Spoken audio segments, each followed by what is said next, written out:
الحمد لله نحمده ونستعينه ونؤمن به ونتوكل عليه ونعوذ بالله من شرور أنفسنا ومن سيئات أعمالنا من يهده الله فلا مضل له ومن يضلله فلا هادي له وأشهد أن لا إله إلا الله وحده لا شريك له وأشهد أن محمدا عبده ورسوله أرسله بالهدى ودين الحق ليظهره على الدين كله ولو كره المشركون اللهم صل على محمد وعلى آل محمد كما صليت على إبراهيم وعلى آل إبراهيم إنك حميد مجيد أما بعد فإن خير الحديث كتاب الله وخير الهدي هدي محمد صلى الله عليه وسلم وشر الأمور محدثاتها وكل محدثة بدعة وكل بدعة ضلالة وكل ضلالة في النار يا أيها الذين آمنوا اتقوا الله حق تقاته ولا تموتن إلا وأنتم مسلمون يا أيها الناس اتقوا ربكم الذي خلقكم من نفس واحدة وخلق منها زوجها وبث منهما رجالا كثيرا ونساء واتقوا الله الذي تساءلون به والأرحام إن الله كان عليكم رقيبا يا أيها الذين آمنوا اتقوا الله وقولوا قولا سديدا يصلح لكم أعمالكم ويغفر لكم ذنوبكم ومن يطع الله ورسوله فقد فاز فوزا عظيما أعوذ بالله من الشيطان الرجيم وأما من خاف مقام ربه ونهى النفس عن الهوى فإن الجنة هي المأوى ഏറെ ബഹുമാനമുള്ള സഹോദരന്മാരെ, സത്യവിശ്വാസി വിശ്വാസിനികളെ, സൃഷ്ടികർത്താവും സർവ്വലോക നിയന്താവും സർവ്വ അനുഗ്രഹങ്ങളുടെയും ദാതാവുമായ അള്ളാഹുവിന്റെ ദീനിന്റെ നിയമങ്ങളും നിർദ്ദേശങ്ങളും യഥോചിതം പാലിച്ചു ജീവിക്കാൻ പരിശ്രമിക്കണമെന്ന് ഉണർത്തുകയാണ്, ഉപദേശിക്കുകയാണ്. അള്ളാഹു നമുക്കെല്ലാവർക്കും അതിലുള്ള തൗഫീഖ് നൽകി അനുഗ്രഹിക്കുമാറാവട്ടെ. ഭക്ഷണത്തോടും അന്നപാനീയങ്ങളോടുമുള്ള ആഗ്രഹവും ഇഷ്ടവുമാണ് നമ്മെ അതിലേക്ക് അടുപ്പിക്കുന്നതും അത് കഴിക്കാൻ നമ്മെ പ്രേരിപ്പിക്കുന്നതും. അതിനോട് ഇഷ്ടമില്ലായിരുന്നെങ്കിൽ ഭക്ഷണത്തോട് മടുപ്പും വിരസതയുമാണെങ്കിൽ ഒരാൾ ഭക്ഷണം കഴിക്കില്ല. അതിലൂടെ അയാളുടെ ശാരീരികമായിട്ടുള്ള ക്ഷമത നശിക്കുകയും അയാൾ അപകടത്തിലേക്ക് എത്തിപ്പെടുകയും ചെയ്യാനുള്ള സാധ്യത കൂടുതലാണ്. ഇതുപോലെ തന്നെയാണ് ഇണകളോടും മക്കളോടുമുള്ള നമ്മുടെ ഇഷ്ടവും സ്നേഹവും ആഗ്രഹവുമാണ് നമ്മെ വൈവാഹിക ജീവിതത്തിലേക്കും സന്താനോൽപാദനത്തിലേക്കും എല്ലാം നയിക്കുന്നത്. അതില്ലാതെ പോയാൽ നമ്മുടെ പാരമ്പര്യം നശിച്ചു പോകുന്ന സാഹചര്യമുണ്ടാകും. വിവാഹത്തിന്റെ ആവശ്യകതയെ ചോദ്യം ചെയ്യുന്ന സാഹചര്യമുണ്ടാകും. അതില്ലാതെയും കഴിച്ചുകൂട്ടാമല്ലോ എന്ന ഒരു മാനസികാവസ്ഥയിലേക്ക് അയാളുടെ ജീവിതം പറിച്ചു നടപ്പെടുകയും ചെയ്യും. അതിലൂടെ അയാളുടെ പരമ്പര അവസാനിക്കുന്ന സാഹചര്യമുണ്ടാകും. അപ്പോൾ ആഗ്രഹങ്ങളാണ്, ഇഷ്ടങ്ങളാണ് യഥാർത്ഥത്തിൽ നമ്മെ എല്ലാ കാര്യങ്ങളിലേക്കും നയിക്കുന്നത്. പണം നമുക്ക് അനിവാര്യമാണ്. അത് സമ്പാദിക്കണമെന്ന ആ ഒരു ആഗ്രഹമില്ലാത്ത ഒരാളെ സംബന്ധിച്ചിടത്തോളം അയാൾ ജോലിയും കൂലിയും വേലയുമെല്ലാം ഒഴിവാക്കി ജീവിക്കുന്നൊരു സാഹചര്യമുണ്ടാകും. ഇതില്ലെങ്കിലും കഴിച്ചുകൂട്ടാമെന്ന ഒരവസ്ഥയിലേക്ക് കാര്യങ്ങൾ പോയി കഴിയുമ്പോൾ അയാളിലൂടെ ജീവിക്കേണ്ടതായിട്ടുള്ള അദ്ദേഹത്തിന്റെ കുടുംബവും മക്കളും അയാൾ കാരണം പ്രയാസപ്പെടുന്ന അവസ്ഥയുണ്ടാകും. അപ്പോൾ ആഗ്രഹങ്ങൾ തന്നെയാണ് നമ്മെ എല്ലാവരെയും നയിക്കുന്നത്. മരിച്ചുപോയ ആളുകളെല്ലാവരും ഒരുപാട് ആഗ്രഹങ്ങളുള്ളവരായിരുന്നു. അവരുടെ ആഗ്രഹ പൂർത്തീകരണത്തിന്റെ യാത്രയിലാണ് അവരെല്ലാം മരണപ്പെട്ടു പോയത്. കുടുംബത്തിൽ ഇന്ന് ഒരു പുതിയ കുഞ്ഞ് ജനിക്കുകയുണ്ടായി. ആ കുഞ്ഞിന്റെ അമ്മാവൻ വളരെ ചെറിയ പ്രായത്തിൽ വിദേശത്ത് നിന്ന് മരണപ്പെട്ട വ്യക്തിയാണ്. ഈ പെൺകുട്ടി പ്രസവിക്കുന്ന സമയത്ത് തന്റെ പെങ്ങൾ പ്രസവിക്കുമ്പോ നാട്ടിലേക്ക് ലീവെടുത്തു വരണം എന്നവൻ പറഞ്ഞിരുന്നു എന്ന് കുടുംബം ഇപ്പോൾ അയവിറക്കുന്നുണ്ട്. മാസങ്ങൾക്ക് മുമ്പേ അവൻ മരണപ്പെട്ടു പോവുകയുണ്ടായി. പക്ഷെ ഇന്ന് നടക്കുന്ന ആ ഒരു പ്രസവത്തിലേക്ക് എത്തിപ്പെടണമെന്നവന്റെ ആഗ്രഹമായിരുന്നു. പക്ഷേ ആഗ്രഹം പാതി വഴി വിട്ടേച്ചവൻ മരണപ്പെട്ടു. അള്ളാഹു എല്ലാവർക്കും സ്വർഗം നൽകി അനുഗ്രഹിക്കുമാറാവട്ടെ. സുഹൃത്തുക്കൾ, ആഗ്രഹങ്ങളാണ് നമ്മെ നയിക്കുന്നത്. അതുകൊണ്ടാണ് പണ്ഡിതന്മാർ പറഞ്ഞത്, ആഗ്രഹങ്ങൾ, ഇത്തരത്തിലുള്ള മോഹങ്ങൾ, അത് പടച്ചറബ് നമുക്ക് നൽകിയിട്ടുള്ള അനുഗ്രഹമാണ്. ആഗ്രഹിക്കാനും ദുനിയാവിന്റെ ലദ്ദത്തുകൾ നുകരാനുമുള്ള ആ ഒരവസ്ഥ പടച്ചറബ് നമുക്ക് മക്കളോടും അതുപോലെ തന്നെ ഇണകളോടും സമ്പത്തിനോടും ഭക്ഷണത്തോടും സൗകര്യങ്ങളോടുമൊക്കെ തന്നിട്ടുള്ള ആ ഒരു ഇണക്കവും ആ ഒരു ഇഷ്ടവും അതൊരു നിഅമത്താണ്. അതില്ലെങ്കിൽ നമുക്കിവിടെ ജീവിക്കാൻ വളരെ ബുദ്ധിമുട്ടായിരിക്കും. എന്നാൽ അല്ലാഹു സുബ്ഹാനഹു വ തആല എല്ലാറ്റിനും ഇവിടെ ഒരു അതിര് നിശ്ചയിച്ചിട്ടുണ്ട്. നമുക്ക് അനുവദിച്ച കാര്യങ്ങളായിരുന്നാൽ പോലും അത് ആഗ്രഹിക്കുന്നിടത്തും നുകരുന്നിടത്തും നമുക്കൊരു പരിധിയും പരിമിതിയും പടച്ച റബ്ബ് സുബ്ഹാനഹു വ തആല നിശ്ചയിച്ചിട്ടുണ്ടെങ്കിൽ എന്തും ആഗ്രഹിക്കാനും എന്തിന്റെയും പിന്നാലെ പോകാനും, ആഗ്രഹങ്ങളാണ്, നിന്റെ മോഹങ്ങളാണ്, നിന്റെ ഇഷ്ടങ്ങളാണ്, നിന്റെ പ്ലഷറാണ് നിന്നെ നയിക്കേണ്ടത് എന്നും അതുകൊണ്ട് അതിനു മുന്നിൽ നീ ഹറാമും ഹലാലും നോക്കേണ്ടതില്ല എന്നും പറഞ്ഞ് മുന്നോട്ടു പോയി കഴിഞ്ഞാൽ അതൊരു വ്യക്തിയുടെ അപകടവും നാശവും അതിന്റെ തുടക്കവുമായിരിക്കും എന്നത് നാം തിരിച്ചറിയേണ്ടതുണ്ട്. അപ്പോൾ അനുവദിച്ച കാര്യത്തിൽ തന്നെ ആർത്തി ഉണ്ടാകരുതെന്നും വിരക്തി വേണമെന്നും ഇസ്ലാം പറയുമ്പോൾ നമ്മുടെ ആഗ്രഹങ്ങൾ ഒരു ലിമിറ്റഡ് ആയിരിക്കണമെന്നതും അതിനൊരു അതിരുണ്ട് എന്നതും ആ അതിര് പാലിച്ചിരിക്കണമെന്നതും അല്ലാഹു സുബ്ഹാനഹു വ തആല നിഷ്കർഷിക്കുന്ന കാര്യമാണ്.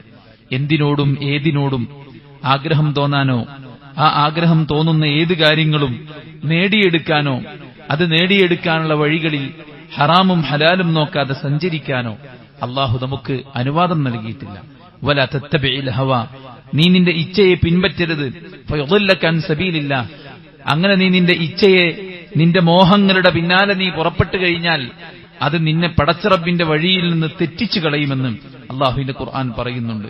വമൻ അദല്ലു മിമ്മൻ ഇത്തബഅ ഹവാഹു ബിഗൈരി ഹുദം മിനല്ലാഹ്, അല്ലാഹുവിന്റെ പക്കൽ നിന്നുള്ള ഹുദയ്ക്ക് പകരമായിട്ട് ആ സന്മാർഗം പാലിക്കാതെ അത് സ്വീകരിക്കാതെ അല്ലാഹുവിന്റെ ഗൈഡൻസ് അതിനെ പരിഗണിക്കാതെ ആരെങ്കിലും സ്വന്തം ഇഷ്ടങ്ങളെ പിൻപറ്റിക്കഴിഞ്ഞാൽ അവനേക്കാൾ വഴിപിഴച്ചവൻ ആരുണ്ട് എന്ന് അല്ലാഹു ചോദിക്കുകയാണ്.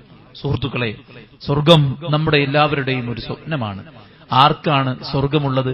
വഅമ്മാ മൻ ഖാഫ മഖാമ റബ്ബി വനഹൻ നഫ്സ അനിൽ ഹവാ, പടച്ചറബിന്റെ മഖാമിനെ ഭയക്കുകയും സ്വന്തം മനസ്സിന്റെ ഇച്ഛയെ പിടിച്ചു നിർത്തുകയും ചെയ്യുന്നവരാകുന്നു അള്ളാഹുവിന്റെ സ്വർഗത്തിൽ പ്രവേശിക്കുന്നവരെന്ന് പടച്ചറബ് സുബ്ഹാനഹു വ തആല സൂറത്തുൻ നാസിആത്തിലൂടെ നമ്മെ ഓർമ്മപ്പെടുത്തുന്നുണ്ട്. അള്ളാഹു സ്വർഗം സൃഷ്ടിച്ച് നരകം സൃഷ്ടിച്ച് മലക്ക് ജിബ്രീലിനോട് രണ്ടും പോയി കാണാൻ വേണ്ടി ആവശ്യപ്പെടുന്നുണ്ട്. ജിബ്രീൽ ആദ്യം പോയത് നരകം കാണാനാണ്. ഫഇദാ യർകബു ബഅദുഹാ ലാ ബഅദിൻ, നരകം അതിന്റെ മേൽക്കുമേൽ വലിയ തീനാളങ്ങൾ, തീപ്പൊരികൾ പാറി ചാളിക്കത്തുന്നത് കണ്ട് അള്ളാഹുവിന്റെ സൃഷ്ടികളിൽ ഏറ്റവും കരുത്തുള്ള സൃഷ്ടിയായ ജിബ്രീൽ ഭയന്ന് വിറച്ച് അള്ളാഹുവിന്റെ അടുക്കൽ വരികയാണ്. പടച്ചറബ്ബേ, ഈ നരകത്തെക്കുറിച്ച് ആരെങ്കിലും കേട്ടാൽ ഉറപ്പാണ് ആ നരകത്തിലെത്തുന്ന ഒരു പണിയും അവൻ എന്തു വന്നാലും ശരി ചെയ്യാൻ തയ്യാറാവുകയില്ല. ആ സന്ദർഭത്തിൽ അല്ലാഹു സുബ്ഹാനഹു വ തആല നരകത്തെ ദേഹേച്ഛ കൊണ്ട്, ഹുജിബത്തിൻ നാറു ബിശഹവാത്ത്, നരകത്തെ ദേഹേച്ഛ കൊണ്ട് വലയം ചെയ്യുകയാണ്. മനുഷ്യന്റെ ആഗ്രഹങ്ങളും മോഹങ്ങളും കൊണ്ട് നരകത്തെ വലയം ചെയ്തപ്പോൾ ജിബ്രീൽ അലൈഹിസ്സലാത്തു വസ്സലാം നേരത്തെ പറഞ്ഞ വാക്ക് മാറ്റി പറയുകയാണ്. എന്താണ് അദ്ദേഹം പറഞ്ഞത്? അല്ലാഹുവേ, ഈ നരകത്തിൽ നിന്ന് ഒരാളും രക്ഷപ്പെടുകയില്ല എന്ന് ഞാൻ ഇപ്പോൾ ഭയപ്പെടുന്നു എന്നാണ്. എന്താണ് കാരണം? ഒരു മനുഷ്യന് അവന്റെ മനസ്സുമായും അവന്റെ ശത്രുവായ പിശാചുമായും അവന്റെ ആഗ്രഹങ്ങളുമായും യുദ്ധം ചെയ്ത് അവന്റെ ദേഹേച്ഛയെ തോൽപ്പിച്ചെങ്കിൽ മാത്രമേ നരകത്തിൽ നിന്ന് രക്ഷപ്പെടാൻ സാധിക്കുകയുള്ളൂ എന്നാണ് അല്ലാഹു സുബ്ഹാനഹു വ തആല ജിബ്രീലിലൂടെ പഠിപ്പിച്ചത്. സ്വർഗം പോയി കണ്ട ജിബ്രീൽ അലൈഹിസ്സലാത്തു വസ്സലാം അല്ലാഹുവിന്റെ അടുക്കൽ വന്ന് പറയുന്നുണ്ട്, അല്ലാഹുവേ, ഈ സ്വർഗത്തെക്കുറിച്ച് കേട്ടാൽ തീർച്ചയായിട്ടും അത് നേടിയെടുക്കാനുള്ള എന്ത് പണിയും മനുഷ്യൻ എടുക്കാൻ തയ്യാറാകും. ആ എല്ലാവരും സ്വർഗത്തിലായിരിക്കുമെന്നാണ് ഞാൻ വിചാരിക്കുന്നത് എന്ന് ജിബ്രീൽ പറഞ്ഞപ്പോൾ അല്ലാഹു സുബ്ഹാനഹു വ തആല ഹുജിബത്തിൽ ജന്നത്തു ബിൽ മകാരിഹ്, സ്വർഗത്തെ ത്യാഗം കൊണ്ട് വലയം ചെയ്യുകയാണ്. ത്യാഗമാകുന്ന വലയത്തെ ബ്രേക്ക് ചെയ്യാതെ സ്വന്തം മനസ്സിന്റെ ആഗ്രഹങ്ങളെ, പ്രതികൂല സാഹചര്യങ്ങളെ, ഇഷ്ടാനിഷ്ടങ്ങളെ, പ്രകൃതിയുടെ, സമൂഹത്തിന്റെ, കാലത്തിന്റെ, ഏജിന്റെ പ്രതികൂലതകളെ, ട്രെൻഡുകളെ അതിജയിക്കാതെ ഒരിക്കലും സ്വർഗത്തിലേക്ക് കടന്നുപോകാൻ സാധിക്കുകയില്ല. അല്പമൊക്കെ വേദനയും വിശപ്പും ഉറക്കവും ക്ലേശങ്ങളും ബുദ്ധിമുട്ടുകളും ആക്ഷേപങ്ങളും ആരോപണങ്ങളും ക്രൂരമർദ്ദനങ്ങളും സഹിക്കാതെ സ്വർഗത്തിലേക്ക് കടന്നുപോകാൻ കഴിയില്ലെന്ന് ജിബ്രീലിലൂടെ അല്ലാഹു സുബ്ഹാനഹു വ തആല പഠിപ്പിക്കുകയാണ്. സുഹൃത്തുക്കൾ, ഇവിടെയെല്ലാം നാം മനസ്സിലാക്കിയിരിക്കേണ്ടത്, നമുക്ക് ആഗ്രഹങ്ങളും മോഹങ്ങളും ഇച്ഛകളും എല്ലാം ഉണ്ട്. പലതിനോടും നമുക്ക് ആഗ്രഹങ്ങളുണ്ട്. ഹുബ്ബു ശഹ്വാതി മിനൻ നിസാഇ والبنين والقناطير المقنطرة من الذهب والفضة والخيل والمسومة والأنعام والحرث ذلك متاع الحياة الدنيا. ദുനിയാവിന്റെ വിഭവങ്ങളാകുന്ന ഇണകളോട്, മക്കളോട്, വീടിനോട്, സമ്പത്തിനോട്, മേത്തരം കുതിരകളോട്, കുമിഞ്ഞു കൂട്ടമാക്കി കൂമ്പാരമാക്കി വെച്ചിട്ടുള്ള സ്വർണത്തോട്, വെള്ളിയോട്, നിങ്ങൾക്ക് അലങ്കാരം നൽകുന്ന നിങ്ങളുടെ ഭവനങ്ങളോട് എല്ലാം നിങ്ങൾക്ക് ഇഷ്ടമുണ്ട്. ദാലിക മതാഉൽ ഹയാത്തുദ് ദുനിയ. അതെല്ലാം ഈ ദുനിയാവിന്റെ താൽക്കാലികമായ നൈമിഷികതകൾ മാത്രമാകുന്നു എന്ന് അല്ലാഹു സുബ്ഹാനഹു വ തആല പറയുകയാണ്. അതെല്ലാം പടച്ച റബ്ബ് നമുക്ക് അനുവദിച്ച ആ ലിമിറ്റിൽ നിന്നുകൊണ്ട് നുകരുകയും ഹറാമായ ശഹവത്തിൽ നിന്ന്, പിശാചിന്റെ ആ അജണ്ടയിൽ നിന്ന് നമ്മൾ മാറി നിൽക്കുകയും ചെയ്യുക എന്നുള്ളത് ഏറ്റവും പ്രധാനപ്പെട്ട കാര്യമാണ്. സുഹൃത്തുക്കളെ, ഹറാമായ ആഗ്രഹങ്ങളിൽ നമ്മെ തളച്ചിടുക എന്നത് പിശാചിന്റെ ഒരു തന്ത്രമാണ്. ഫിത്നത്തു ശുബുഹാത്തും ഫിത്നത്തു ഷഹവാത്തും, ഈ രണ്ട് ടൂളുകളാണ് പിശാച് മനുഷ്യനെ പിഴപ്പിക്കാൻ വേണ്ടി ഉപയോഗപ്പെടുത്തുന്നത്. അതായത് നിസ്കരിച്ച് നോമ്പ് നോറ്റ് നല്ല നിലക്ക് നടന്ന ഒരു മനുഷ്യന്റെ ഉള്ളിൽ ദീനുൽ ഇസ്ലാമിനെക്കുറിച്ചും പ്രവാചകനെക്കുറിച്ചും ഖുർആനെക്കുറിച്ചും പരലോകത്തെക്കുറിച്ചുമുള്ള സംശയം ഇട്ടുകൊടുത്തുകൊണ്ട് ഇന്നലെ വരെ നിസ്കരിച്ചയാള് ഇന്ന് നമസ്കാരം ഉപേക്ഷിക്കുകയാണ്. എന്തേ? ഇതൊക്കെ ഒന്ന് ഉറപ്പാകട്ടെ, എന്നിട്ട് മദീന. ഞാൻ പഠിച്ചിടത്തോളം, ഞാൻ കേട്ടിടത്തോളം എനിക്ക് മനസ്സിലായത് ഇതൊക്കെ തെറ്റാണ്, ഇതൊന്നും സത്യമല്ല, ഇതൊക്കെ ഒരു മിത്ത്, ഇതെല്ലാം ഒരു താൽക്കാലികമായിട്ട് ഒരു ഐതിഹ്യം മാത്രമാണ്, ഇതിൽ റിയാലിറ്റിയുമില്ല എന്ന് വിശ്വസിച്ചുകൊണ്ട് ആരൊക്കെയോ അവിടെയും ഇവിടെയും ഖുർആനിന്റെ വശങ്ങൾ മനസ്സിലാക്കിയിട്ട് ഷോർട്സും റീൽസും ചെയ്തത് കണ്ടിട്ട് ഇസ്ലാം ശരിയല്ലെന്നും ഒരുപാട് സംശയങ്ങളുമായിട്ട് വന്ന് ദീനിൽ നിന്ന് തന്നെ തെറിച്ചു പോകുന്ന ആൾക്കാരുണ്ട് സഹോദരന്മാരെ.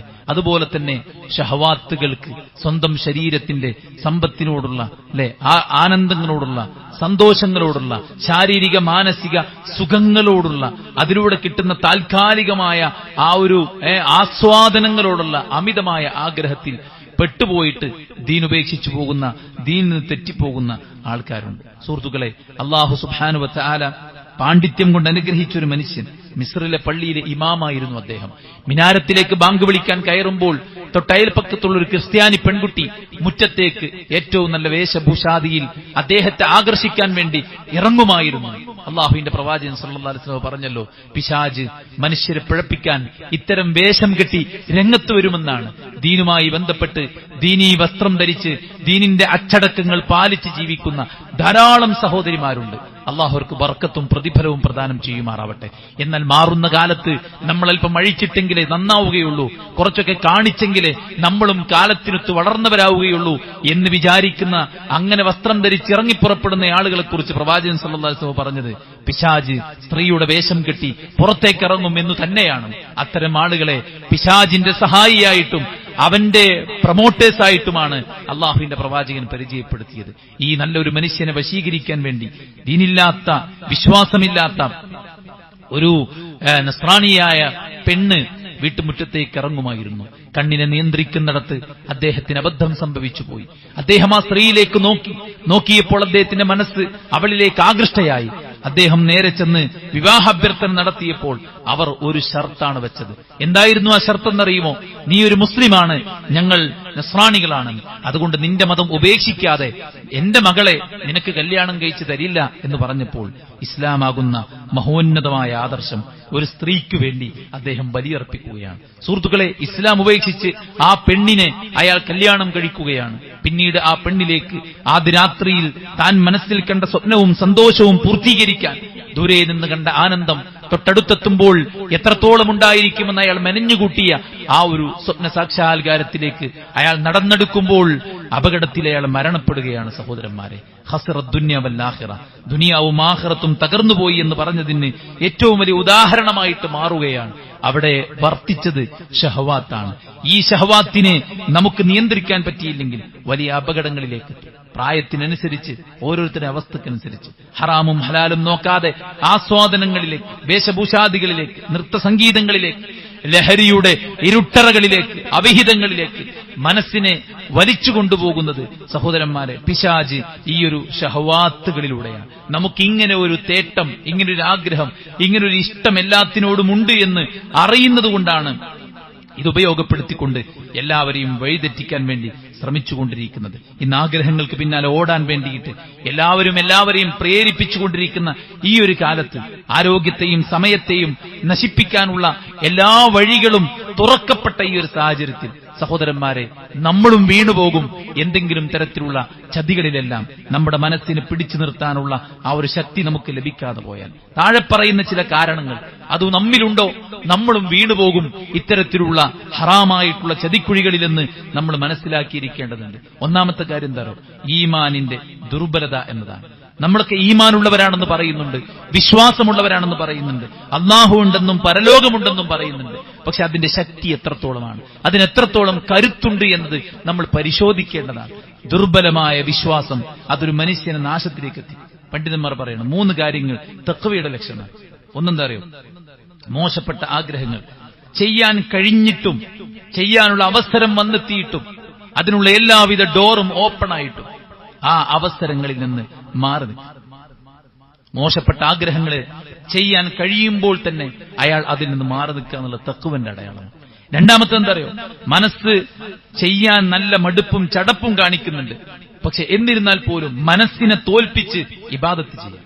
5 നേരം ജമാഅത്തിന് പോവാം, ജമാഅത്ത് കഴിഞ്ഞ് അല്പനേരം ദിക്ർ ചൊല്ലിയിരിക്കുക, പടച്ചവനോട് പറയാനുള്ളതും മനസ്സ് തുറന്നു പറയാം, 2 റക്അത്ത് സുന്നത്ത് നിസ്കരിക്കുക, ചെയ്യാനുള്ള കാര്യങ്ങളൊക്കെ ചെയ്തിട്ട് എനിക്ക് വല്ലതും നഷ്ടപ്പെട്ടു പോയാൽ അത് നഷ്ടപ്പെടട്ടെ എന്ന് വിചാരിച്ചുകൊണ്ട് സ്വന്തം മനസ്സ് ചെയ്യണ്ട എന്ന് പറയുമ്പോഴും മനസ്സിനെ തിരുത്തിക്കൊടുത്ത് റീവയറിംഗ് ചെയ്ത് നിസ്കരിക്കാൻ വേണ്ടി പ്രാപ്തമാക്കിയെടുക്കുന്ന ആ ഒരു മനസ്സുണ്ടാകുക എന്നുള്ളത് മുത്തഖിയുടെ രണ്ടാമത്തെ ക്വാളിറ്റിയാണ്. മൂന്നാമത്തെ എന്താ, തനിക്ക് ആവശ്യങ്ങൾ ഉണ്ടായിരിക്കെ തന്നെ അവകാശികൾക്ക്, ഉടമസ്ഥന്മാർക്ക് അവരുടെ അമാനത്തുകൾ തിരിച്ചു നൽകുക എന്നുള്ളതാണ്. എന്റെ കയ്യിൽ അല്പം കാശുണ്ട്, അതെന്റേതല്ല, എനിക്ക് അവകാശപ്പെട്ടതല്ല, എന്നാൽ അതുകൊണ്ട് എനിക്ക് ഉപകാരമുണ്ട്, എനിക്ക് ആവശ്യമുണ്ട് എന്നിരിക്കെ തന്നെ ഒരു മുത്തഖിയായ മനുഷ്യൻ തന്റേതല്ലാത്ത അമാനത്ത് മറ്റുള്ളവർക്ക് കൊടുക്കുന്ന, തന്റേതല്ലാത്ത സ്വത്ത്, തന്റേതല്ലാത്ത വസ്തു, തന്റേതല്ലാത്ത സാധനങ്ങൾ അതിന്റെ അഹ്ലുകാർക്ക്, അതിന്റെ അവകാശികൾക്ക്, യഥാർത്ഥ അതിന്റെ ഉടമസ്ഥർക്ക് തിരിച്ചു കൊടുക്കുക എന്നുള്ളത് തഖ്വയുടെ അടയാളമാണ്. അതുകൊണ്ട് തഖ്വയുടെ കുറവ്,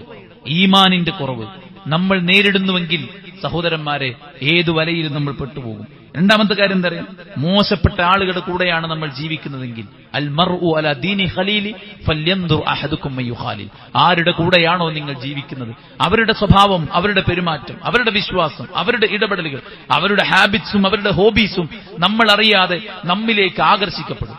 അതുകൊണ്ട് പ്രവാചകൻ സല്ലല്ലാഹു അലൈഹി വസല്ലം പറഞ്ഞത് നല്ല ആളുകളുടെ കൂടെ നടക്കാവൂ എന്ന്. സ്വർഗത്തിലെത്തിയ ആളുകൾ പറയും, ഞങ്ങൾ അവരുടെ കൂടെ ആയിരുന്നുവെങ്കിൽ ഞങ്ങളും അവരെ പോലെ ആകുമായിരുന്നല്ലോ എന്ന് സ്വർഗത്തിലുള്ള ആളുകൾ പറയും. പടച്ചോൻ നൽകിയിട്ടുള്ള വല്ലാത്തൊരു അനുഗ്രഹത്തെ അവർ അവിടെ സ്മരിക്കുന്നത് ഖുർആനിൽ പടച്ചറബ് എടുത്തു കൊടുക്കുന്നുണ്ട്. മോശപ്പെട്ട കൂട്ടുകാരുടെ കൂടെയാണോ നമ്മുടെ ആഗ്രഹങ്ങളും നമ്മുടെ മോഹങ്ങളും നമ്മുടെ ഇഷ്ടങ്ങളും നമ്മുടെ സ്നേഹത്തിന്റെ ഭാഷയും നമ്മുടെ ആസ്വാദനത്തിന്റെ ടൂളുകളും ഇടങ്ങളും അതിനുള്ള കാരണങ്ങളും മാറുമെന്നതിൽ ഒരു സംശയമില്ല. എല്ലാ ദുഷിച്ച ശീലങ്ങളും തുടക്കം കുറിക്കുന്നത് കൂട്ടുകാരിലൂടെയാണ്. വളരെ ചെറുപ്രായത്തിൽ അശ്ലീല സൈറ്റുകളിലൂടെ പോയി അനാവശ്യ കാഴ്ചകൾ കാണുന്ന സാഹചര്യം ഉണ്ടാകുന്നത് വളരെ ചെറുപ്പത്തിൽ തന്നെ അവിഹിത ബന്ധത്തിലേക്ക്, വ്യഭിചാരത്തിലേക്ക്, 15-ാമത്തെ 14-ാമത്തെ വയസ്സിൽ തന്നെ മറ്റൊരുത്തന്റെ ബീജം പേറേണ്ടി വരുന്ന, ഗർഭം ധരിക്കുന്ന സാഹചര്യത്തിലേക്ക് എത്തുന്നത് കൂട്ടുകാരിലൂടെയുള്ള ഒരു നീക്കമാണ്. സഹോദരന്മാരെ, ഏത് ചെറിയ കാര്യമാകട്ടെ, ഏത് വലിയ കാര്യമാകട്ടെ, ദുഷിച്ച സ്വഭാവങ്ങളും പെരുമാറ്റങ്ങളും സംസാരങ്ങളും രീതികളും ആക്ഷൻസും പ്രയോഗങ്ങളും തെറിവിളികളും ഇതെല്ലാം നമുക്ക് കിട്ടിയത് നമ്മുടെ കൂട്ടുകാരിൽ നിന്നാണ്. അതുകൊണ്ട് അത്തരം അശ്ലീലങ്ങൾ പറയാത്ത, തിന്മയിലേക്ക് നമ്മെ നയിക്കാത്ത, തിന്മക്ക് പ്രൊമോട്ട് ചെയ്യാത്ത, അനാവശ്യങ്ങൾ നമുക്ക് പരിചയപ്പെടുത്തി തരാത്ത അല്ലാഹു സുബ്ഹാനഹു വ തആലയുടെ പരിഭാവനമായ ദീനിനെ, അതിന്റെ പരിഭാവന കാത്തു സൂക്ഷിച്ച് അത് നമ്മിൽ സന്നിവേശിപ്പിക്കാൻ വേണ്ടി പരിശ്രമിക്കുന്ന, നമ്മുടെ നന്മകളെ കണ്ടെത്തി പരിപോഷിപ്പിക്കാനും നമ്മുടെ തിന്മകളെ വളരെ സ്നേഹബുദ്ധിയാൽ തിരുത്തിത്തരാനും ശ്രമിക്കുന്ന നല്ല കൂട്ടുകാരല്ലയോ നമ്മളും ഇത്തരത്തിൽ ഹറാമായിട്ടുള്ള ഷഹ്വാത്തുകളിൽ ചെന്ന് വീഴുമെന്നത് സുഹൃത്തുക്കളെ നമ്മളെല്ലാവരും മനസ്സിലാക്കിയിരിക്കേണ്ടതുണ്ട്. മൂന്നാമത്തെ കാര്യം എന്താണ്? ഈ മൂന്നാമത്തെ സാഹചര്യം നമുക്കുണ്ടോ? നമ്മൾ ഹറാമായ ഷഹ്വത്തിൽ വീണുപോകും. അതെന്താണ്? അനിയന്ത്രിതമായ നോട്ടങ്ങളാണ്.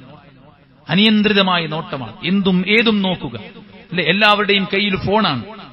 എന്താ നമ്മൾ കണ്ടുകൊണ്ടിരിക്കുന്നത്? റീൽസും ഷോർട്സും, നമുക്ക് കാണാവുന്നതും കാണാൻ പറ്റാത്തതും അല്ലെ, ഒരിക്കലും നമ്മൾ കേൾക്കാനോ അറിയാനോ സമീപിക്കാനോ പാടില്ലാത്ത എല്ലാതരം കാര്യങ്ങളിലേക്കും അല്ലെ. കോമഡി എന്താണ്? തെറിവിളിക്കലും അടിക്കലും ചീത്ത പറയലും മറ്റുള്ളവരുടെ അഭിമാനത്തെ പിച്ച് ചീന്തലും മറ്റുള്ളവരെ ട്രോള് ചെയ്യലും അല്ലെ, പ്രാങ്ക് ചെയ്യലുമൊക്കെയാണ് ഇന്ന് കോമഡിയായിട്ട് വർത്തിക്കുന്നത്. നിങ്ങൾക്കറിയുമോ സഹോദരന്മാരെ, അപകടത്തിന്റെ ന്യൂസുകൾ പോലും ഇന്ന് കോമഡി വൽക്കരിക്കപ്പെടുകയാണ്. ഒരാൾ ബൈക്ക് ഓടിച്ചിട്ട് നേരെ ചെന്നിട്ടൊരു കുഴിയിൽ ചെന്ന് വീണാൽ പിന്നീട് അവിടെ ഒരു സ്മൈലിയും ഒരു പൊട്ടിച്ചിരിച്ചിലുമൊക്കെയാണ് അവിടെ ഉണ്ടാകുന്നത്. മനസ്സിലായില്ല? അപകടങ്ങളിലൂടെ പലവിധ ടൂറിസ്റ്റ് പ്ലേസുകളിലും അവിടുത്തെ എക്യുപ്മെന്റ്സ് അത് കേടുവന്നിട്ട് അപകടമുണ്ടായത് കാണുമ്പോ അതിന്റെ കമന്റ് ബോക്സ് മുഴുവൻ ചിരിയാണ്, സ്മൈലിയാണ്, തമാശയാണ്. ആളുകൾ മരിക്കുന്നതും ആളുകളെ കൊല്ലുന്നതും ആളുകൾക്ക് അപകടങ്ങൾ സംഭവിക്കുന്നതും ഇന്ന് തമാശവൽക്കരിക്കപ്പെട്ടുകൊണ്ടിരിക്കുന്ന ഒരു സാഹചര്യത്തിലേക്ക് പോകുമ്പോൾ എന്തിനേയും ഏതിനേയും ഉപയോഗപ്പെടുത്തി സാമ്പത്തിക വരുമാനമുണ്ടാക്കാൻ വേണ്ടി ഇറങ്ങിപ്പുറപ്പെട്ട ധാർമ്മികതയോ ഏതെങ്കിലും തരത്തിലുള്ള നൈതികതയോ ഹറാമും ഹലാലും പരിഗണിക്കുകയോ ഒന്നും ചെയ്യാതെ തന്നെയും തന്റെ ഭാര്യമാരെയും തന്റെ കുടുംബക്കാരെയും തന്റെ കൂട്ടുകാരെയും ആരുപയോഗിച്ചും കാശുണ്ടാക്കാൻ വേണ്ടി ശ്രമിച്ചുകൊണ്ടിരിക്കുന്ന ഇന്നത്തെ കാലത്തെ കാഴ്ചകളുടെ പിന്നാലെ നമ്മൾ പോയി കഴിഞ്ഞാൽ സുഹൃത്തുക്കളെ, നാം അറിയാതെ നമ്മുടെ മനസ്സ് മാറും, നമ്മുടെ വികാരങ്ങൾ മാറും, നമ്മുടെ ആഗ്രഹങ്ങൾ മാറും, നമ്മുടെ പ്രയോഗങ്ങൾ മാറും, നമ്മുടെ പല ശൈലികളും നാം അറിയാതെ മാറും. അതുകൊണ്ട് തന്നെ ഇത്തരത്തിലുള്ള കാഴ്ചകളെ നമ്മൾ നിയന്ത്രിക്കുന്നത് ഏറ്റവും പ്രധാനപ്പെട്ടാണ്. മോശപ്പെട്ട കാഴ്ചകൾ, അനിയന്ത്രിതമായിട്ടുള്ള കാഴ്ചകളിൽ നിന്ന് നമ്മുടെ കണ്ണിനെ നിയന്ത്രിക്കണം. അള്ളാഹുവിന്റെ കൽപ്പനയാണ്, കുല്ലിൽ മുഅ്മിനീന യഗ്ദൂ മിൻ അബ്സാരിഹിം വയഹ്ഫദൂ ഫുറൂജഹും. കണ്ണിനെ താഴ്ത്താൻ മുഅ്മിനീങ്ങളോട് നീ പറയുക എന്ന് അള്ളാഹുവിന്റെ കൽപ്പന നമുക്ക് കാണാൻ സാധിക്കും, സ്ത്രീയോടും പുരുഷനോടും. നാലാമത്തെ കാര്യം എന്താണെങ്കിലും ഒഴിവ് സമയം. മുകളിൽ പറഞ്ഞ ഈമാനിന്റെ കുറവ്, മോശപ്പെട്ട കൂട്ടുകാർ, എന്തും ഏതും കാണുക. ഈ ആൾക്കൊരു ഒഴിവ് സമയം കിട്ടിയാൽ എന്തായിരിക്കും അവന്റെ ജീവിതത്തിൽ? എന്തും ഏതും കാണാനും കേൾക്കാനും അനുഭവിക്കാനും ആസ്വദിക്കാനുമുള്ള ഒരവസ്ഥയായിരിക്കും അവനുണ്ടാവുക എന്നുള്ളത് യാതൊരുവിധ സംശയവുമില്ല അല്ലെ. നന്മക്ക് ഉപയോഗപ്പെടുത്താൻ കഴിയാത്തവന് കിട്ടുന്ന ഒഴിവ് സമയം മുസീബത്താണ് എന്ന് പണ്ഡിതന്മാർ പറഞ്ഞിട്ടുണ്ട്. സമയവും ആരോഗ്യവും പാഴാക്കുന്ന ഇതിനൊരു കണക്കുണ്ടാവില്ല. എത്ര നേരമാണ് ഓരോരുത്തരും അല്ലെ ഒഴിവ് സമയമില്ല എന്ന് ആൾക്കാർ പറയാം. സമയമില്ല എന്ന് പറയും. എന്നാൽ ഇഷ്ടം പോലെ സമയം ആവശ്യമില്ലാതെ വിനിയോഗിക്കാൻ എല്ലാവർക്കുമുണ്ട്. എത്ര സമയമാണ് പാഴാക്കുന്നത്? ആരോഗ്യവും സമയവും പാഴാക്കുന്ന വിധത്തിലുള്ള ഒഴിവ് സമയങ്ങൾ ഇത്തരം ഹറാമായ ആഗ്രഹങ്ങളിലേക്ക്, ശഹവാത്തുകളിലേക്ക് നമ്മെ നയിക്കും. അതുപോലെ തന്നെ ഹറാമുകൾ നിസാരമായി കാണുന്നൊരു പ്രവണതയാണ്.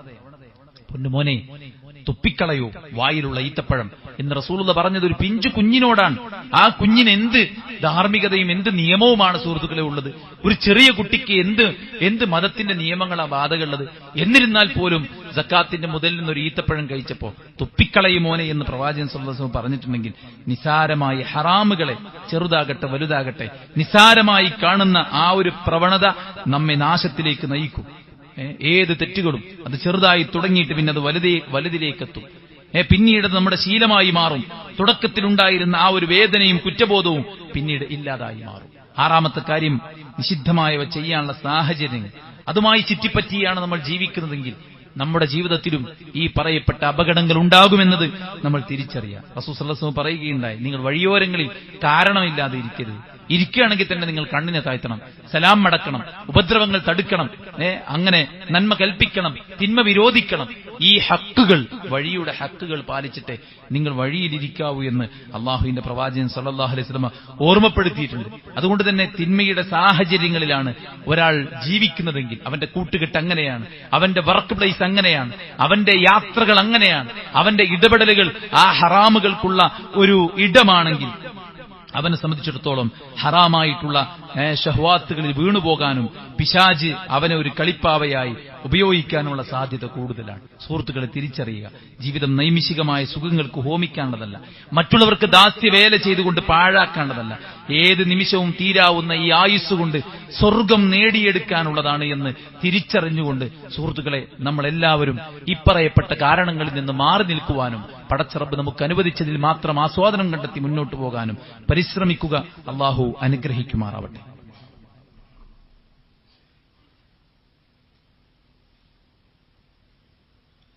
അൽഹംദുലില്ലാഹി വസ്സലാത്തു വസ്സലാമു അലാ റസൂലില്ലാഹി വഅലാ ആലിഹി വസഹ്ബിഹി അജ്മഈൻ. അമ്മാ ബഅദ്. അത്ഭുതകരമായ ഒരു വാക്കുണ്ട്. ആ വാക്കാണ് യൂസുഫ് അലൈഹിസ്സലാത്തു വസ്സലാം സുന്ദരിയും സുമുഖിയുമായ രാജാവിന്റെ പത്നി തന്നെ വ്യഭിചാരത്തിലേക്ക് ക്ഷണിച്ചപ്പോൾ പറഞ്ഞ വാക്ക്. മഅദല്ലാഹ്, ഞാൻ അല്ലാഹുവിൽ അഭയം തേടുന്നു. ഈ വാക്കാണ് മറിയം ബീവി ഏറ്റവും സുന്ദരനും സുമുഖനുമായ വേഷത്തിൽ ജിബ്രീൽ അലൈഹിസ്സലാത്തു വസ്സലാം തന്നിലേക്ക് വന്നപ്പോഴും നിന്നിൽ നിന്ന് ഞാൻ അല്ലാഹുവിനോട് രക്ഷ തേടുന്നു എന്ന വാക്കാണ് മറിയം അലൈഹിസ്സലാത്തു വസ്സലാമയും പറഞ്ഞത്. സുഹൃത്തുക്കളെ, അല്ലാഹു സുബ്ഹാനഹു വ തആല നമുക്ക് അനുവദിച്ചിട്ടില്ലാത്ത കാര്യങ്ങൾക്ക് നേരെ നാം ഉറക്കെ പ്രഖ്യാപിക്കേണ്ട വാചകമാണ് യഥാർത്ഥത്തിൽ ഇത്. അല്ലാഹുവിൽ അഭയം തേടുക എന്നത് ഏറ്റവും പ്രധാനപ്പെട്ട കാര്യമാണ്. ഹറാമിലേക്ക് നമ്മുടെ മനസ്സ് ചായുമ്പോൾ, ഹറാമിനുള്ള ക്ഷണം ലഭിക്കുമ്പോൾ ഹൃദയത്തിൽ നിന്ന് നാവിലൂടെ ഒഴുകേണ്ട വാക്കാണ് ഇന്നി അഖാഫുല്ലാഹ്. സുന്ദരിയും കുലീനയുമായ ഒരു പെൺകുട്ടി വ്യഭിചാരത്തിലേക്ക് തന്നെ ക്ഷണിച്ചപ്പോൾ ഖാല ഇന്നി അഖാഫുല്ലാഹ്, ഞാൻ അല്ലാഹുവിനെ ഭയക്കുന്നു എന്ന് പറഞ്ഞവനാണ് നാളെ അർശിന്റെ തണൽ അല്ലാഹു സുബ്ഹാനഹു വ തആല ഒരുക്കി വെച്ചിരിക്കുന്നത്. ഇത് ഉച്ചരിക്കുന്നതിലൂടെ പടച്ചറബിന്റെ സംരക്ഷണം ലഭിക്കുമെന്നാണ് പണ്ഡിതന്മാർ ഈ ഒരു ഹദീസിനെ വിശദീകരിച്ചുകൊണ്ട്, അർശിന്റെ തണൽ ലഭിക്കുന്ന ആളുകളെക്കുറിച്ച് വിശദീകരിച്ചുകൊണ്ട് പറഞ്ഞിട്ടുള്ളത്. ബുദ്ധിയും അതുപോലെ തന്നെ വികാരവും വിചാരവുമുള്ള മനുഷ്യരായ നമ്മൾ ചില കാര്യങ്ങൾ ശ്രദ്ധിക്കണമെന്ന് തന്നെയാണ് ഇതിൽ നമുക്ക് മനസ്സിലാക്കാൻ സാധിക്കുന്നത്. എല്ലായിടത്തും പോയി തലയിടാനും എല്ലാറ്റിലും മുഴുകാനും എല്ലാം അനുഭവിക്കാനും ആസ്വദിക്കാനുമുള്ള ഒരു സ്വാതന്ത്ര്യം നമ്മെ സംബന്ധിച്ചിടത്തോളം ഇല്ല.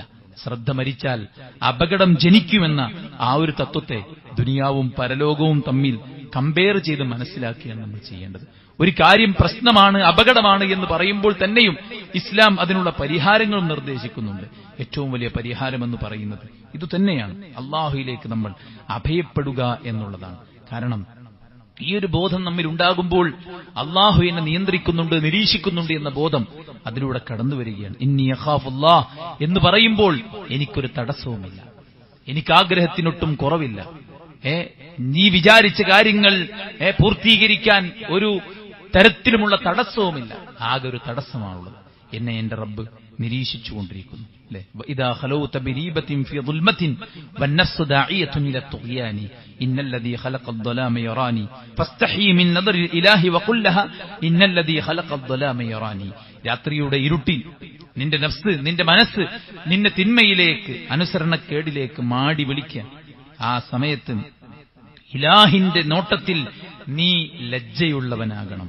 എന്നിട്ട് നിന്റെ മനസ്സിനോട് നീ പറയണം, വഖുല്ലഹ ഇന്നല്ലദീ ഖലഖൽ ദലാമ യറാനി, ഈ കൂരിരുട്ടിനെ സൃഷ്ടിച്ച പടച്ചറബ് അവൻ എന്നെ കണ്ടുകൊണ്ടിരിക്കുന്നുണ്ട് എന്ന് രാത്രിയിൽ നിന്റെ മനസ്സ് തിന്മക്ക് നിന്നെ മാടി വിളിക്കുമ്പോൾ നിനക്ക് പറയാൻ സാധിക്കണമെന്നാണ്. എത്രയോ രാവുകൾ അശ്ലീലം കണ്ട് തീർക്കുന്ന ആളുകൾ, സുഹൃത്തുക്കൾ, അവരുടെ മനസ്സും അവരുടെ ശരീരവും ദുർബലമായി പോകുമെന്നാണ്. അതിൽ യാതൊരുവിധ പ്രായഭേദമന്യേ ആളുകൾ ഇത്തരം കാര്യങ്ങൾക്ക് അഡിക്റ്റാണ്. അവരുടെ മനസ്സ് ദുർബലമായി പോകും, അവരുടെ തലച്ചോറ് ദ്രവിച്ച്, ഒരു ക്യാൻസറിനേക്കാൾ മാരകമായ രോഗമാണ് അവരുടെ തലച്ചോറിൽ ഇത്തരം കാര്യങ്ങൾ, ഇത്തരം കാഴ്ചകൾ സമ്മാനിക്കുന്നത് എന്നുള്ളതാണ്. അതുകൊണ്ട് പടച്ചറബിന്റെ നോട്ടത്തിൽ ലജ്ജയുള്ളവരാകാനും ഭയമുള്ളവരാകാനും നമുക്ക് സാധിക്കണം. ഇമാം ശാഫിഈ റഹിമഹുല്ലാഹ് അവിടുന്ന് പഠിപ്പിച്ച 2 വരിയുണ്ട്. ഇദാ മാ ഖലൗത ദഹറ യൗമൻ ഫലാ തഖുൽ, നീ തനിച്ചായിരിക്കുമ്പോൾ നീ പറയല്ലേ. എന്തു പറയല്ലേ? ഖലൗതു, ഞാൻ തനിച്ചാണ്. വലാകിൻ ഖുൽ അലയ്യ റഖീബു, നീ പറയേണ്ടത് എന്താണ്? ഞാൻ തനിച്ചല്ല, എന്റെ കൂടെ എന്റെ പടച്ചിറപ്പുണ്ടെന്ന്. അതുകൊണ്ട് സുഹൃത്തുക്കളെ, നമ്മുടെ അനാവശ്യമായ ഹറാമായ ആഗ്രഹങ്ങൾക്ക് നേരെയുള്ള ഒരു പരിച എന്ന് പറയുന്നത് ഇന്നി അഖാഫുല്ലാഹ്, ഞാൻ എന്റെ റബ്ബിനെ ഭയക്കുന്നവനാണ് എന്റെ റബ്ബിനെ കാണേണ്ടവനാണ്, അവന്റെ ഹിസാബ് നേരിടേണ്ടവനാണ്, കണക്ക് ബോധ്യപ്പെടുത്തേണ്ടവനാണ്. എന്റെ ഖബർ ഞാനവിടെ തനിച്ചായിരിക്കും, എന്റെ മഹ്ശർ ഞാനവിടെ തനിച്ചായിരിക്കും, എന്റെ ഹിസാബ് ഞാനവിടെ തനിച്ചായിരിക്കും. ഇവിടെ എനിക്ക് കൂട്ടുകാരുണ്ട്, നാട്ടുകാരുണ്ട്, പരിചയക്കാരുണ്ട്, സുഹൃത്തുക്കളുണ്ട്, എല്ലാറ്റിനും സപ്പോർട്ട് ചെയ്യാനും സഹകരിക്കാനും ആളുകളുണ്ട്. എന്നാൽ ഞാൻ തനിച്ചാകുന്ന ഒരു പരലോകം. എന്റെ റബ്ബുണ്ട് എനിക്ക്, അവൻ എന്നെ കാണുന്നുണ്ട്, അവൻ എന്നെ വിചാരണ ചെയ്യും, അവൻ എന്നോട് കണക്ക് ചോദിക്കുമെന്ന ബോധം നമുക്കുണ്ടാവുക എന്നുള്ളതാണ്. രണ്ടാമത്തെ സുഹൃത്തുക്കളെ നേരത്തെ പറഞ്ഞതുപോലെ കണ്ണാണ്, കണ്ണിനെ നിയന്ത്രിക്കുക എന്നുള്ളതാണ്. അനാവശ്യമായ എല്ലാറ്റിൽ നിന്നും നമ്മൾ വേണ്ട ഹലാലായ കാര്യങ്ങൾ തന്നെ നമ്മൾ അമിതമായി കാണുന്നുള്ളത് നമുക്ക് പ്രശ്നമാണ്. നമ്മുടെ പരലോക ബോധം ഇല്ലാതാക്കും.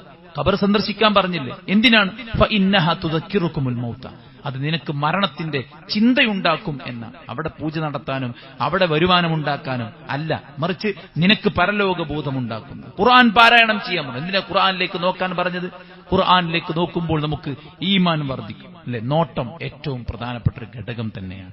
യഅലമു ഖായിനത്തുൽ അയ്യുൻ, കണ്ണിന്റെ കട്ടുനോട്ടം അറിയുന്നവനാണ് പടച്ച റബ്ബ്. പോകുന്നവരെയും വരുന്നവരെയും എല്ലാം വായി നോക്കിയിരിക്കുമ്പോൾ, തന്റെ മുന്നിൽ വരുന്ന ഓരോ നോട്ടിഫിക്കേഷനും തുറന്നിട്ട് അതിലുള്ള ദൃശ്യങ്ങൾ കണ്ട് ആസ്വദിക്കുമ്പോൾ സുഹൃത്തുക്കൾ അതിലൂടെ ദ്രവിച്ചു പോകും നമ്മുടെ ഈമാനും നമ്മുടെ മനസ്സും അതിന്റെ തഖ്വയും അതിന്റെ കരുത്തും അതിന്റെ സബറും എല്ലാമാണ് എന്ന് തിരിച്ചറിഞ്ഞുകൊണ്ട് കണ്ണിനെ നിയന്ത്രിക്കാൻ നമുക്ക് പറ്റണം. കണ്ണും കാതുമെല്ലാം നാളെ ചോദ്യം ചെയ്യപ്പെടും. പഠിച്ചോ, ഇബ്നുൽ ഖയ്യിം റഹിമഹുള്ള പറഞ്ഞു, നോട്ടം ഒരാളിൽ വികാരം ജനിപ്പിക്കും, വികാരം ഒരാൾ ഹറാം ചിന്തിക്കാൻ കാരണമാകും, ആ ചിന്ത ഹറാം ആഗ്രഹിക്കാൻ പ്രേരിപ്പിക്കും, ആ ആഗ്രഹം ഹറാമായ ഉദ്ദേശത്തിലേക്ക് എത്തിക്കും, ആ ഉദ്ദേശം കടുത്ത തീരുമാനത്തിലേക്ക്, അല്ലെ, ഇന്നത് ചെയ്യണം എന്ന കടുത്ത തീരുമാനത്തിലേക്ക് എത്തുകയും അവസാനം അത് തെറ്റിലെത്തുകയും ചെയ്യുമെന്നാണ്. അതുകൊണ്ട് തന്നെ പണ്ഡിതന്മാർ പറയാണ്, കണ്ണ് നിയന്ത്രിക്കാനുള്ള ക്ഷമയാണ്, കണ്ണ് നിയന്ത്രിക്കാതെ സംഭവിക്കുന്ന അപകടങ്ങൾ ക്ഷമിക്കാനുള്ള ക്ഷമയേക്കാളും എളുപ്പം കണ്ണിനെ നിയന്ത്രിക്കലാണ്. നിയന്ത്രിച്ചില്ല ഉണ്ടാവുന്ന ദുരന്തം അതിനേക്കാൾ വലുതീകാരം, അതെനിക്ക് ക്ഷമിക്കാൻ കഴിയില്ല. അതുകൊണ്ട് കാണാൻ പറ്റാത്തവയിൽ നിന്ന് കണ്ണിനെ നിയന്ത്രിക്കുന്നതിലൂടെ മനസ്സ് ശുദ്ധമാകും. പണ്ഡിതന്മാർ പറയാണ്, ഹൃദയത്തിലേക്കുള്ള പിശാചിന്റെ വിഷം പുരട്ടിയ അമ്പാണ് കാഴ്ച എന്നാണ് പറയുന്നത്. അതുപോലെ തന്നെ സഹോദരന്മാരെ, ചിന്തകളെ നിയന്ത്രിക്കണം. പടച്ചവനെ കുറിച്ച് ചിന്തിക്കുക, പരലോകത്തെ കുറിച്ച് ചിന്തിക്കുക. നമ്മൾ പഠിച്ച, നമ്മൾ കേട്ട, നമ്മൾ മനസ്സിലാക്കിയ ഹദീസുകളെക്കുറിച്ചും ആയത്തുകളെക്കുറിച്ചും ദീനീയായ വിദ്യാഭ്യാസത്തെക്കുറിച്ചും ചിന്തിക്കുക. നമ്മുടെ താഴെയുള്ളവരെ കുറിച്ച് ചിന്തിക്കുക, ദുനിയാവിന്റെ നശ്വരതയെക്കുറിച്ച് ചിന്തിക്കുക, ഖബറിന്റെ ആ ഒരു അവസ്ഥയെക്കുറിച്ച് ചിന്തിക്കുക, പരലോകത്തുള്ള വിവസ്ത്രരായുള്ള ആ നൃത്തത്തെക്കുറിച്ചും പടച്ചറബ് വിചാരണ ചെയ്യുന്നതിനെക്കുറിച്ചും ചിന്തിക്കുക. ഉദ്കുരിൽ മൗത്ത്, മരണത്തെക്കുറിച്ച് നീ ചിന്തിക്കാം. ഫിസ്വല, നിന്റെ നമസ്കാരത്തിൽ, നിസ്കാരത്തിന് കൈകെട്ടിയാൽ നീ മനസ്സിലാക്കണം, ഇത് നിന്റെ അവസാനത്തെ നമസ്കാരമാകാം. ഈ ജുമഅ കഴിഞ്ഞ് പള്ളിയിൽ നിന്ന് നേരെ റോട്ടിലേക്ക് ഇറങ്ങുമ്പോൾ, റോഡ് ക്രോസ് ചെയ്യുമ്പോൾ ഒരു അപകടമുണ്ടാകാം. അല്ലാഹു കാത്തുരക്ഷിക്കട്ടെ. മരണത്തിൽ നിന്ന് ആർക്കും രക്ഷയില്ല. അതുകൊണ്ട് തന്നെ എപ്പോഴും മരണത്തെക്കുറിച്ചുള്ള ചിന്തയുണ്ടാവും. ഹറാമായ കാര്യങ്ങൾ ആലോചിച്ച് ആഗ്രഹിച്ച് മനസ്സിൽ കൊണ്ടു നടക്കുമ്പോൾ അതിനുള്ള അവസരങ്ങൾ വന്നിണങ്ങും. നന്മയാഗ്രഹിക്കുന്നവർക്ക് നന്മക്കുള്ള അവസരങ്ങൾ കിട്ടും. ഹറാമായ കാര്യങ്ങൾ ചിന്തിച്ചും ആലോചിച്ചും കൊണ്ടേയിരിക്കുമ്പോൾ അതിനുള്ള അവസരങ്ങൾ ഉണ്ടാകും. അയാൾ അതിൽ പെട്ടുപോയാൽ അയാൾക്ക് വീണ്ടും വീണ്ടും തെറ്റുകൾ ചെയ്യാനുള്ള അവസരങ്ങളാണ് ഉണ്ടാവുക. അത് തെറ്റ് ചെയ്യുന്നവന് കിട്ടുന്ന കുറ്റവും ശിക്ഷയുമാണെന്ന് പണ്ഡിതന്മാർ പറഞ്ഞിട്ടുണ്ട്. അതുകൊണ്ട് നമ്മുടെ വിചാരങ്ങളെയും കാഴ്ചകളെയും എല്ലാം നിയന്ത്രിച്ചു നിർത്തി നമ്മുടെ വിശ്വാസം നമ്മൾ കൂടുതൽ കൂടുതൽ മാറ്റുള്ളതാക്കി പടച്ചറബിനെ ഓർമ്മിച്ചും സൂക്ഷിച്ചും തത്വ കൈവിടാതെ മുന്നോട്ടു പോയും ഇബാദാത്തുകളിലേക്ക്, നന്മകളിലേക്ക്, ദഅവത്തിലേക്ക് സമയത്തെ നമുക്കും നമ്മുടെ കുടുംബത്തിനും നമ്മുടെ സമൂഹത്തിനും നമ്മുടെ മരണശേഷവും നിലനിൽക്കുന്ന പുണ്യങ്ങളിലേക്ക് മാറ്റിവെക്കാൻ വേണ്ടി നമ്മളെല്ലാവരും പരിശ്രമിക്കുക. ഹറാമായിട്ടുള്ള ശഹ്വാത്തുകളിൽ നിന്ന്, ആഗ്രഹങ്ങളിൽ നിന്ന് നമ്മുടെ മനസ്സിനെ കൺട്രോൾ ചെയ്ത് നിർത്താൻ നമ്മൾ പ്രത്യേകം ശ്രദ്ധിക്കുക. പടച്ചറബിനോട് ആത്മാർത്ഥമായിട്ട് പ്രാർത്ഥിക്കുക. അല്ലാഹു സുബ്ഹാനഹു വ തആല അനുഗ്രഹിക്കുമാറാവട്ടെ. നമ്മുടെ എല്ലാ വീഴ്ചകളും അല്ലാഹു വിട്ടുപുറത്ത് മാപ്പാക്കി തരട്ടെ. അവന്റെ പരിശുദ്ധ ജന്നാത്തുൽ ഫിർദൗസിൽ അല്ലാഹു നമ്മെ എല്ലാവരെയും കുടുംബസമേതം പ്രവേശിപ്പിക്കുമാറാവട്ടെ. നാം ഭയക്കുന്ന എല്ലാ മുസീബത്തും അല്ലാഹു നമ്മെ തൊട്ട് തടുക്കുമാറാവട്ടെ. ഇൽമും ഈമാനും തഖ്വയും അല്ലാഹു നമുക്ക് ഏറ്റി നൽകുമാറാവട്ടെ. നമുക്ക് നൽകപ്പെട്ട എല്ലാറ്റിലും അല്ലാഹു ഖൈറും ബറക്കത്തും നൽകി അനുഗ്രഹിക്കട്ടെ. നമ്മുടെ കുടുംബത്തെ അല്ലാഹു സമാധാനത്തിന് ഇടമാക്കുമാറാവട്ടെ. നമ്മുടെ മക്കളെ അല്ലാഹു ദീനീ ബോധമുള്ള നല്ല മക്കളാക്കി മാറ്റുമാറാവട്ടെ. അല്ലാഹു നമ്മുടെ ആയുസ്സിനെ ബറക്കത്തുള്ള ആയുസ്സാക്കി മാറ്റുമാറാവട്ടെ. അല്ലാഹു സുബ്ഹാനഹു വ തആല നല്ലവരായി ജീവിക്കാനും നല്ലവരായിരിക്കെ മരിച്ച് സ്വർഗ്ഗത്തിൽ പ്രവേശിക്കാനും അല്ലാഹു തൗഫീഖ് ചെയ്യട്ടെ. എല്ലാ ഹറാമായിട്ടുള്ള ആഗ്രഹങ്ങളിൽ നിന്നും ശീലങ്ങളിൽ നിന്നും മാറി യഥാർത്ഥ ദീനിലേക്ക് മടങ്ങാനുള്ള തൗഫീഖ് അല്ലാഹു പ്രദാനം ചെയ്യുമാറാവട്ടെ. അല്ലാഹുമ്മ ഗ്ഫിർ ലിൽ മുഅ്മിനീന والمؤمنات والمسلمين والمسلمات الأحياء منهم والأموات إنك مجيب الدعوات يا قاضي الحاجات اللهم ربنا تقبل منا إنك أنت السميع العليم وتب علينا إنك أنت التواب الرحيم ربنا آتنا في الدنيا حسنة وفي الآخرة حسنة وقنا عذاب النار آمين برحمتك يا أرحم الراحمين.